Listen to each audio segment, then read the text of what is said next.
This happened back in the fall of my sophomore year in college, about 6 years ago now.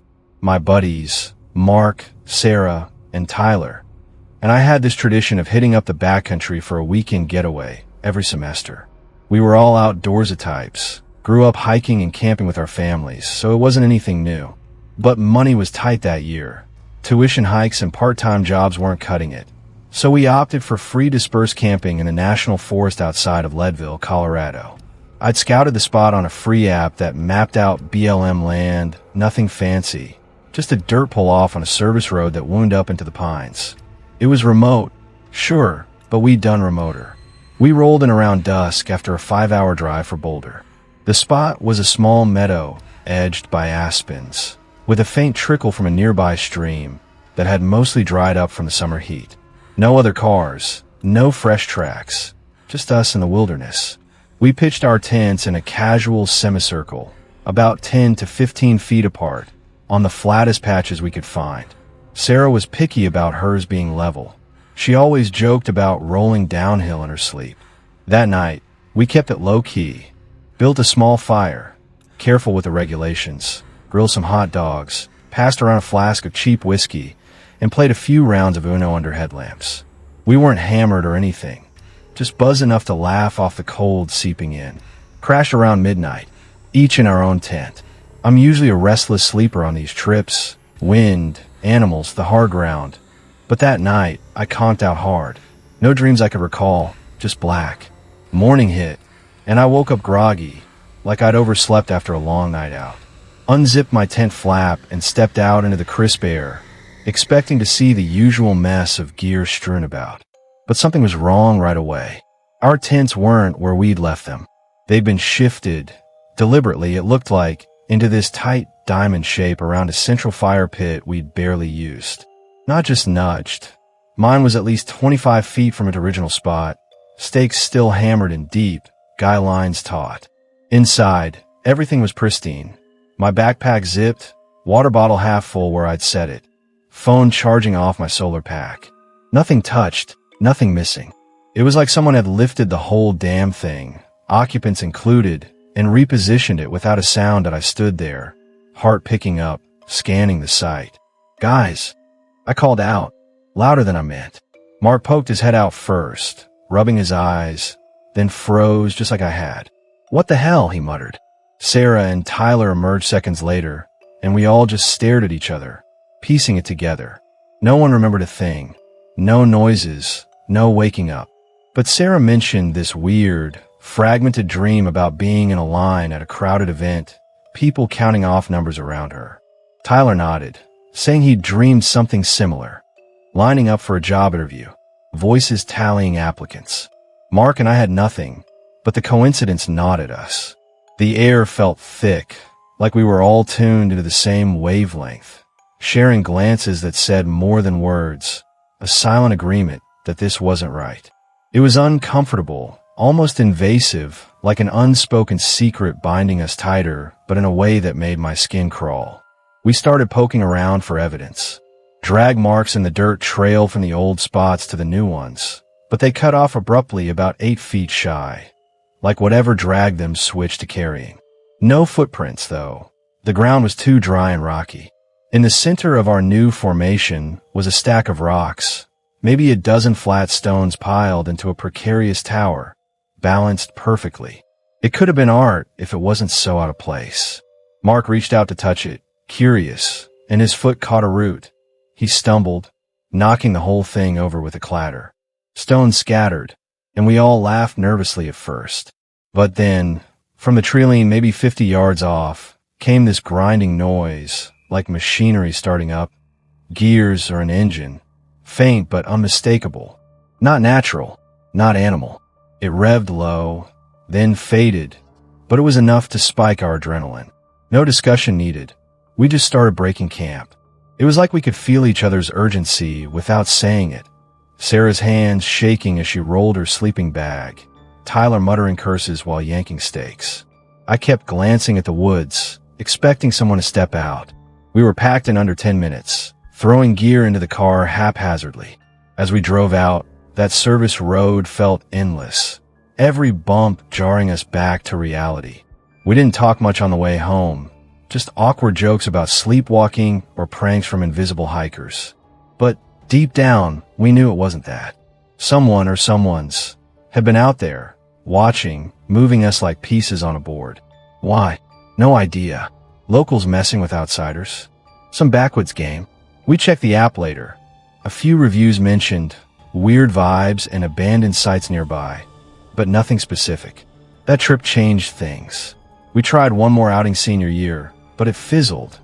Everyone too on edge. Now, Mark's in Seattle with a tech job. Sarah's teaching in Austin. Tyler's back east. We text occasionally, share memes, but that night, it's the elephant in the room we never poke. I still camp, but never dispersed, never that isolated. And sometimes when I'm alone in the tent, I listen extra hard for that grinding sound, wondering if they were counting us too.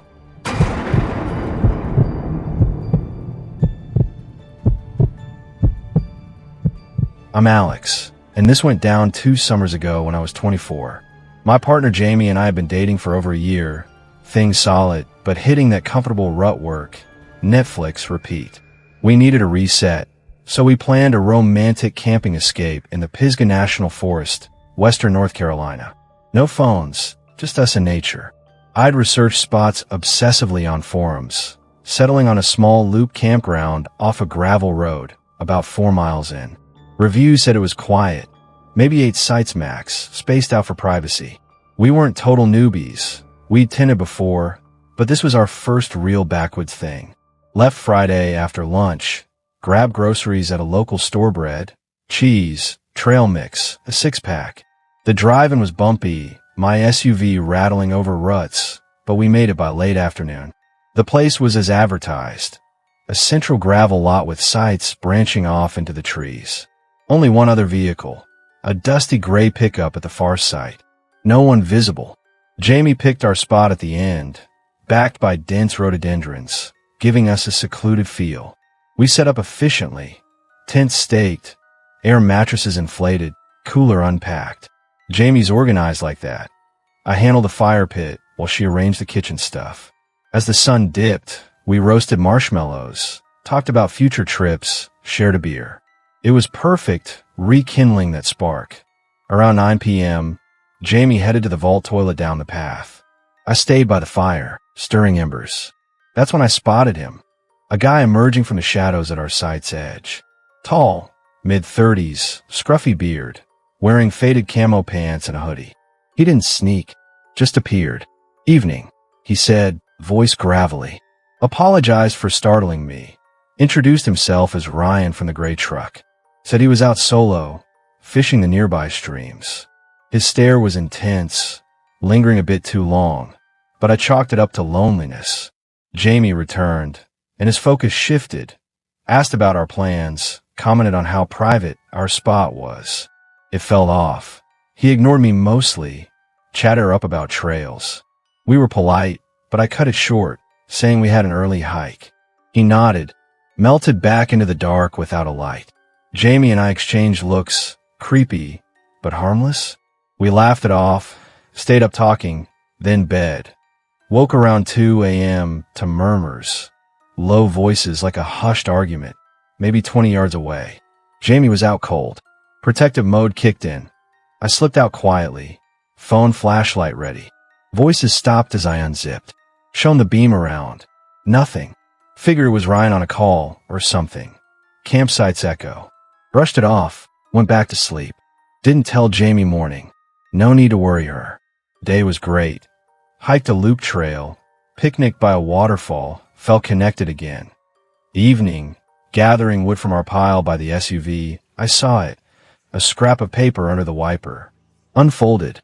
Move your sight. Not safe. Block letters. No signature. Showed Jamie. She paled. Asked if it was Ryan. Who else? As we debated, pack up or confront, he appeared again. Same outfit. Hands in pockets. I snapped. Told him to quit sneaking up. He looked taken aback. Said he was just saying hi. Jamie pressed.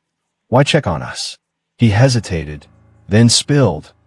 Area had issues with sketchy types, poachers, drifters leaving camps trashed, even reports of thefts.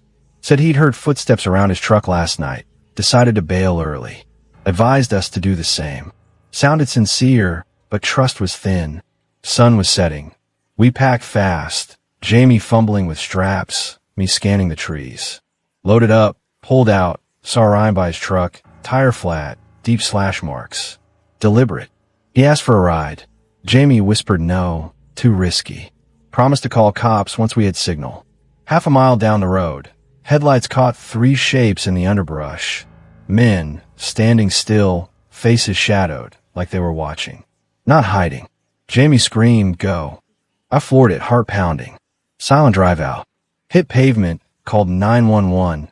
Dispatcher noted it, said they'd check. Never followed up. What could we say? Jamie thinks Ryan was part of it. A setup to scare us off, for whatever reason. Me? I feel guilty, leaving him. Still haunts me. Were those figures waiting for him? We camp less now. Stick to crowded sites. That trip fixed our rut. But at what cost?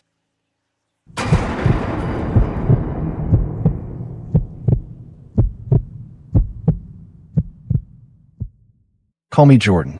This was last spring. I was 29, fresh off a messy breakup after 5 years together. Worked as a freelance graphic designer in Missoula, Montana. Flexible gig, but the isolation post-split was killing me. Therapy, gym, friends, nothing stuck. Figure extreme measures. Solo backcountry trip to reset. I'd grown up camping. Eagle Scout almost, thanks to my dad drilling survival skills. Not suicidal, just needed pure solitude. No people, no distractions. Sleepless at 3 a.m., I dove into online forums. Old threads on Reddit and Montana hiking sites about hidden spots in the Bitterroot National Forest. Found cords for an unofficial clearing deep in, off, unmapped trails.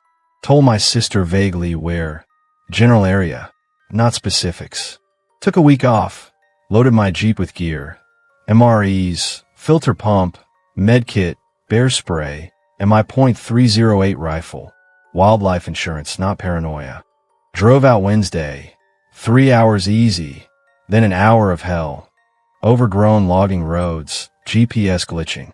Cleared fallen logs twice, nearly got stuck. Parked where the path ended. Hiked in 200 yards to the clearing. Grassy, ringed by firs, ideal. But wait, an old tent, faded blue, sagging like it had been forgotten for seasons. Moss on the fabric, zipper half open. Curious, I called out, no answer.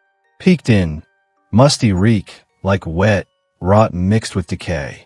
Empty cot, rusted cans, a weathered journal. Grabbed the journal quick, gagging on the smell. Outside, flipped pages. Endless hash marks, grouped in 5s. Dozens of pages, last one with 50 groups. Months worth, counting days, animals. Intrigued, more than scared. Kept it as a souvenir. Set up camp opposite. 30 yards away, rifle handy. Hiked the area. No trails, no litter, pristine. Felt good, stars brilliant that night. Leapt deep despite the hard ground. Woke abrupt around midnight. Senses alert. Listened. Murmurs, 2 or 3 voices close, 15 feet. Hushed talk, indistinct.